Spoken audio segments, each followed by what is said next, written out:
নওশাদ সিদ্দিকীকে আদালতে পেশ করা হয়েছে। একাধিক জামিন অযোগ্য ধারায় মামলা। ব্যাংশাল কোর্টের বাইরে বিক্ষোভ আইএসএফ এর। নওশাদের মুক্তির দাবিতে বিক্ষোভ। গতকাল আইএসএফ এর বিক্ষোভে ধর্মতলায় ধুন্ধুমার পরিস্থিতি তৈরি হয়। সংশোধিত ওয়াকফ আইন এবং এসআইআর এর প্রতিবাদ। নওশাদ সিদ্দিকীর সঙ্গে বচসা, ধাক্কাধাক্কি পুলিশের। পুলিশ বাধা দিলে তুমুল উত্তেজনা। ধাক্কাধাক্কিতে অসুস্থ হয়ে পড়েন নওশাদ সিদ্দিকী। তাকে কলকাতা মেডিকেলে নিয়ে যাওয়া হয়, এক্সরে করানো হয়। পরে নওশাদ সিদ্দিকী সহ গ্রেফতার করা হয় 18 জনকে। আজ আদালতে পেশ করা হয় নওশাদ সিদ্দিকীকে। আদালতের বাইরে আইএসএফ এর কর্মীরা তারা কিন্তু বিক্ষোভ দেখাতে থাকে।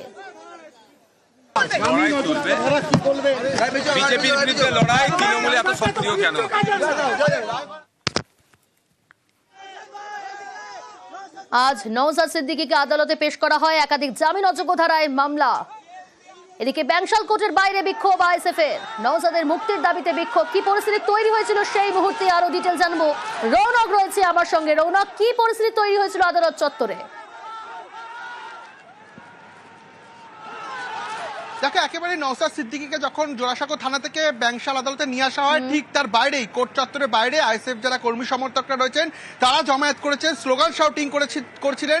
তাদের একটাই কথা, অবিলম্বে নওশাদ সিদ্দিকীকে মুক্তি করতে হবে এবং সঙ্গে আরো যারা আইএসএফ কর্মীদের গ্রেফতার করা ছিল তাদের নিঃশর্ত মুক্তির দাবিতেই তারা সেখানে জমায়েত করে স্লোগান শাউটিং করছিলেন। পুলিশের তরফ থেকে নিরাপত্তার বলয় তৈরি করা ছিল। তোমাকে দেখাবো, এখনো সেই ব্যারিকেড রয়েছে এবং প্রচুর পুলিশ বাহিনী এখনো গোটা আদালত চত্বর জুড়ে মোতায়েন করা হয়েছে। কারণ গতকাল যে বিশৃঙ্খলা তৈরি হয়েছিল, যে অপ্রীতিকর পরিস্থিতি তৈরি হয়েছিল, পুলিশের কাজে বাধা দেওয়া সহ একাধিক ধারায় এই নওশাদ সিদ্দিকী সহ আইএসএফ কর্মীদেরকে গ্রেফতার করা ছিল।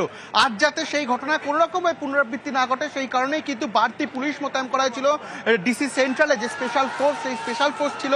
এসি পদমর্যাদার পুলিশ এখনো রয়েছে এবং এখনো বাইরে যে জমায়েত, সেই জমায়েতও রয়েছে এবং নওশাদ সিদ্দিকী সহ আইএসএফ কর্মীদেরকে ইতিমধ্যে আদালতে পেশ করা হয়েছে এবং তাদের তরফ থেকে যেটা বলা হচ্ছে নিঃশর্ত মুক্তি দিতে হবে। এই বিষয় দেখে কিন্তু যখন নওশাদ সিদ্দিকী ঢুকছিল স্লোগান শাউটিং করছিলেন তারা এবং বাইরে যে বিক্ষোভ, সেই বিক্ষোভ দেখাচ্ছিলেন এবং পুলিশের তরফ থেকে কিন্তু এখনো গোটা আদালত চত্বর জুড়ে কড়া নিরাপত্তার বলয় কিন্তু ঘিরে রাখা হয়েছে।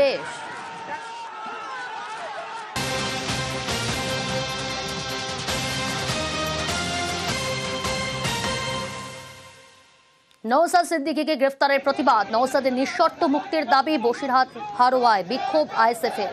পথ অবরোধ করে বিক্ষোভ আইএসএফ এর। জিয়াউল রয়েছে আমার সঙ্গে। জিয়াউল, কিছুক্ষণ আগেও তোমার সঙ্গে কথা হচ্ছিল, সকালেও আমরা দেখেছি পথ অবরোধ করেছিল আইএসএফ কর্মীরা। এখন কি পরিস্থিতি? যান চলাচল স্বাভাবিক হয়েছে? দেখো, সকাল থেকে কিন্তু দফায় দফায় বিভিন্ন রাস্তায় অবরোধ করে বিক্ষোভ করছে আইএসএফ কর্মী সমর্থকদের দাবি যে নওশাদ সিদ্দিকী যে অর্থাৎ যেখানে ওয়াকফ সম্পত্তি বিলের বিরোধিতা করে যেখানে পথে নেমেছেন সেখানে রাজ্যের পুলিশকে গ্রেপ্তার করেছে অনৈতিকভাবে এবং তাকে নিঃশর্ত মুক্তি দিতে হবে। এই দাবি তুলে কিন্তু বিভিন্ন রোড অর্থাৎ রাজারহাট হারোয়া রোড, রাজারহাট বেড়াচাপা রোড, বসিরহাট 12 নম্বর জাতীয় সড়ক, কাছারি মোড় এবং আমডাঙ্গা অর্থাৎ একাধিক রোড কিন্তু অবরোধ করে বিক্ষোভ দেখাচ্ছেন। সকাল থেকেই দফায় দফায় চলছেন।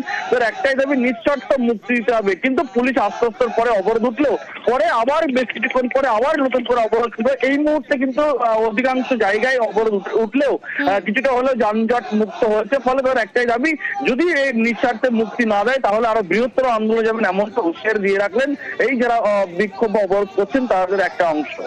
বেশ।